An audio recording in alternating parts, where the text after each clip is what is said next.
Welcome to another episode of Mike Reads. Today we'll be continuing our series on the complete Federalist Papers with our final read in the Federalist Papers, the last of the Federalist Papers, Federalist number 85, which is Concluding Remarks, which was written from Maclean's edition, New York, Wednesday, May 28th, 1788, by Alexander Hamilton, and addressed to the people of the state of New York. According to the formal division of the subject of these papers, announced in my first number, there would appear still to remain for discussion 2 points. Quote, the analogy of the proposed government to your own state constitution, end quote, and, quote, the additional security which its adoption will afford to republican government, to liberty, and to property, end quote. But these heads have been so fully anticipated and exhausted in the progress of the work that it would now scarcely be possible to do anything more than repeat, in a more dilated form, what has been heretofore said, which the advanced stage of the question and the time already spent on it conspire to forbid. It is remarkable that the resemblance of the plan of the convention to the act which organizes the government of this state holds not less with regard to many of the supposed defects than to the real excellences of the former. Among the pretended defects are the re-eligibility of the executive, the want of a council, the omission of a formal Bill of Rights, the omission of a provision respecting the liberty of the press. These and several others, which have been noted in the course of our inquiries, are as much chargeable on the existing constitution of this state as on the one proposed for the Union.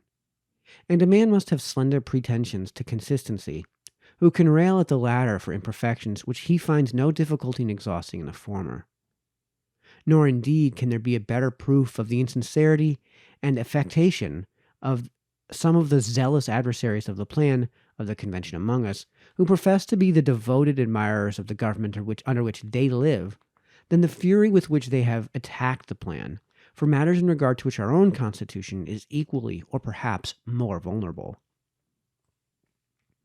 The additional securities to republican government, to liberty, and to property, to be deprived from the adoption of the plan under consideration, consists chiefly in the restraints which the preservation of the Union will impose on local factions and insurrections, and on the ambition of powerful individuals in single states, who may acquire credit and influence enough from leaders and favorites to become the despots of the people, in the diminution of the opportunities to foreign intrigue, which the dissolution of the Confederacy would invite and facilitate, in the prevention of extensive military establishments, which could not fail to grow out of wars between the states in a disunited situation, in the express guarantee of a republican form of government to each, in the absolute and universal exclusion of titles of nobility, and in the precautions against the repetition of those practices on the part of the state governments which have undermined the foundations of property and credit, have planted mutual distrust in the breasts of all classes of citizens,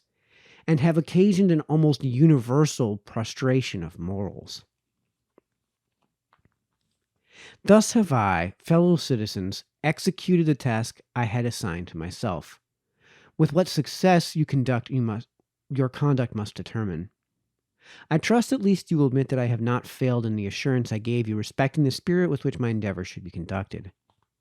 I have addressed myself purely to your judgments, and have studiously avoided those asperities which are too apt to disgrace political disputants of all parties, and which have been not a little provoked by the language and conduct of the opponents of the Constitution. The charge of a conspiracy against the liberties of the people, which has been indiscriminately brought against the advocates of the plan, has something in it too wanton and too malignant not to excite the indignation of every man who feels in his own bosom a refutation of the calumny. The perpetual changes which have been wrung upon the wealthy, the well-born, and the great have been such as to inspire the disgust of all sensible men. And the unwarrantable concealments and misrepresentations which have been in various ways practiced to keep the truth from the public eye have been of a nature to demand the reprobation of all honest men. It is not impossible that these circumstances may have occasionally betrayed me into intemperances of expression which I did not intend. It is certain that I have frequently felt a struggle between sensibility and moderation, and if the former has in some instances prevailed, it must be my excuse that it has been neither often nor much. Let us now pause and ask ourselves whether, in the course of these papers, the proposed Constitution has not been satisfactorily vindicated from the aspersions thrown upon it, and whether it has not been shown to be worthy of the public approbation and necessary to the public safety and prosperity. Every man is bound to answer these questions to himself, according to the best of his conscience and understanding, and to act agreeably to the genuine and sober dictates of his judgment. This is a duty from which nothing can give him a desperation. 'Tis one that he is called upon, nay, constrained by all the obligations that form the bands of society, to discharge sincerely and honestly.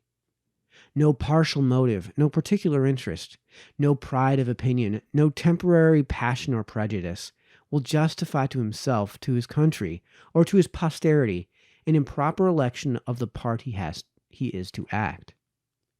Let him be aware of an obstinate adherence to party. Let him reflect that the object upon which he is to decide is not a particular interest of the community, but the very existence of the nation. And let him remember that a majority of America has already given its sanction to the plan which he is to approve or reject. I shall not dissemble that I feel an entire confidence in the arguments which recommend the proposed system to your adoption, and that I am unable to discern any real force in those by which it has been opposed. I am persuaded that it is the best which our political situation, habits, and opinions will admit, and superior to any the revolution has produced. Concessions on the part of the friends of the plan, that it is not a claim to absolute perfection, have afforded manner of no small triumph to its enemies. Quote, why, say they, should we adopt an imperfect thing? Why not amend it and make it perfect before it is irrevocably established? This may be plausible enough, but it is only plausible. In the first place, I remark that the extent of these concessions has been greatly exaggerated. They have been stated as amounting to an admission that the plan is radically defective, and that without material alterations, the rights and the interests of the community cannot be safely confided to it. This, as far as I have understood the meaning of those who make the concessions, is an entire perversion of their sense. No advocate of the measure can be found who will not declare as his sentiment that the system, though it may not be perfect in every part, is, upon the whole, a good one, is the best that the present views and circumstances of the country will permit, and is such an one as promises every species of security which a reasonable people can desire. I answer in the next place that I should esteem in the extreme of imprudence to prolong the precarious state of our national affairs, and to expose the Union to the jeopardy of successive experiments in the chimerical pursuit of a perfect plan. I never expect to see a perfect work from imperfect men. The result of the deliberations of all collective bodies must necessarily be a compound, as well of the errors and prejudices, as of the good sense and wisdom of the individuals of whom they are composed. The compacts which are to embrace 13 distinct states in a common bond of amity and union must as necessarily be a compromise of as many dissimilar interests and inclinations. How can perfection spring from such materials? The reasons assigned in an excellent little pamphlet lately published in this city are unanswerable to show the utter improbability of assembling a new convention under circumstances in any degree so favorable to a happy issue as those in which the late convention met, deliberated, and concluded. I will not repeat the arguments there used, as I presume the production itself has had an extensive circulation. It is certainly well worthy the perusal of every friend to his country. There is, however, one point of light in which the subject of amendments still remains to be considered, and in which it has not yet been exhibited to public view. I cannot resolve to conclude without first taking a survey of it in this aspect. It appears to me susceptible of absolute demonstration, that it will be far more easy to obtain subsequent than previous amendments to the Constitution. The moment an alteration is made to the present plan, it becomes, to the purpose of adoption, a new one, and must undergo a new decision of each state. To its complete establishment throughout the Union, it will therefore require the concurrence of 13 states. If, on the contrary, the Constitution proposed should once be ratified by all the states as it stands, alterations in it may at any time be effected by 9 states. Here, then, the chances are as 13 to 9 in favor of subsequent amendment rather than of the original adoption of an entire system. This is not all. Every constitution for the United States must inevitably consist of a great variety of particulars, in which 13 independent states are to be accommodated in their interests or opinions of interest. We may of course expect to see in any body of men charged with its original formation very different combinations of the parts upon different points. Many of those who form a majority on one question may become the minority on a second, and an association dissimilar to either may constitute the majority on a third. Hence, the necessity of molding and arranging all the particulars, which are to compose the whole, in such a manner as to satisfy all the parties to the compact, and hence, also, an immense multiplication of difficulties and casualties in obtaining the collective assent to a final act. The degree of that multiplication must evidently be in a ratio to the number of particulars and number of parties. But every amendment to the Constitution, if once established, would be a single proposition, and might be brought forward singly. There would then be no necessity for management or compromise in relation to any other point, no giving or taking. The will of the requisite number would at once bring the matter to a decisive issue, and consequently, whenever 9, or rather 10 states were united in the desire of a particular amendment, that amendment must infallibly take place. There can, therefore, be no comparison between the facility of effecting an amendment and that of establishing in the first instance a complete constitution. In opposition to the probability of subsequent amendments, it has been urged that the persons delegated to the administration of the national government will always be disinclined to yield upon any portion of the authority of which they were once possessed.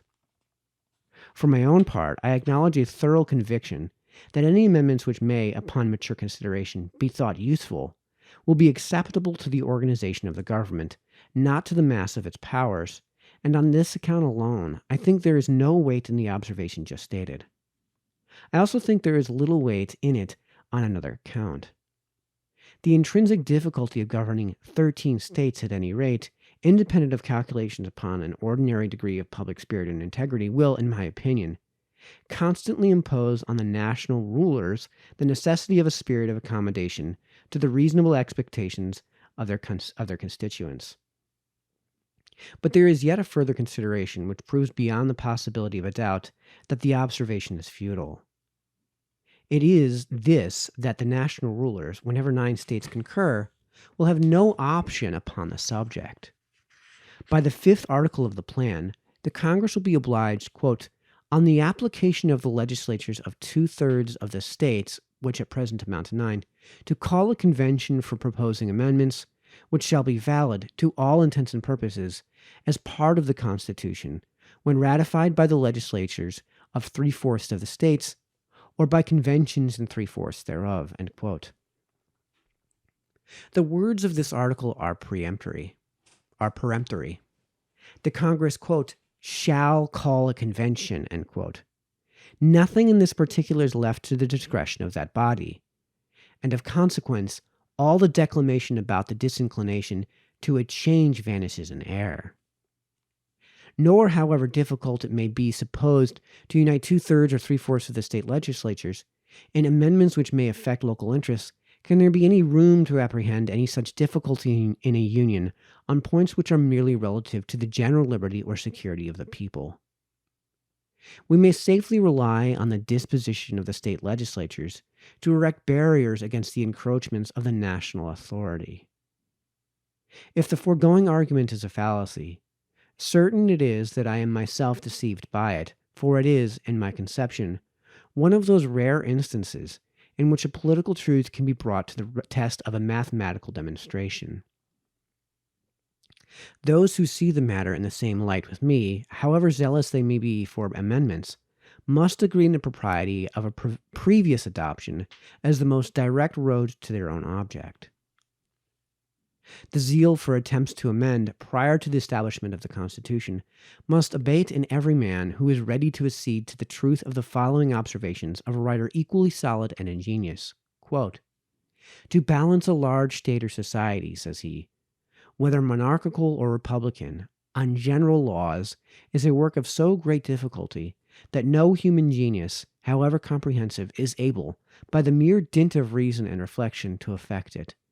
The judgments of many must unite in the work. Experiencing must guide their labor. Time must bring it to perfection. And the feeling of inconveniences must correct the mistakes which they inevitably fall into in their first trials and experiments." End quote. These judicious reflections contain a lesson of moderation to all the sincere lovers of the Union, and ought to put them upon their guard against hazarding anarchy, civil war, a perpetual alienation of the states from each other, and perhaps the military despotism of a victorious demagogue in the pursuit of what they are not likely to obtain but from time and experience. It may be in me a defect of political fortitude, but I acknowledge that I cannot entertain an equal tranquillity with those who affect to treat the dangers of a longer continuance in our present situation as imaginary. A nation without a national government is, in my view, an awful spectacle. The establishment of a constitution in time of profound peace by the voluntary consent of a whole people is a prodigy to the completion of which I look forward with trembling anxiety. I can reconcile it to no rules of prudence to let go the hold we now have in so arduous an enterprise upon 7 out of the 13 states, and after having passed over so considerable a part of the ground, to recommence the course. I dread the more the consequences of new attempts, because I know that powerful individuals in this and in other states are enemies to a general national government in every possible shape. Signed, Publius. Well, that concludes our read in Federalist Paper number 85, and that concludes our reads in the Federalist Papers in general. So I hope you enjoyed this read. Hope we've gotten something out of it. I will have to pick out my next read. So until then, this has been Mike, signing off.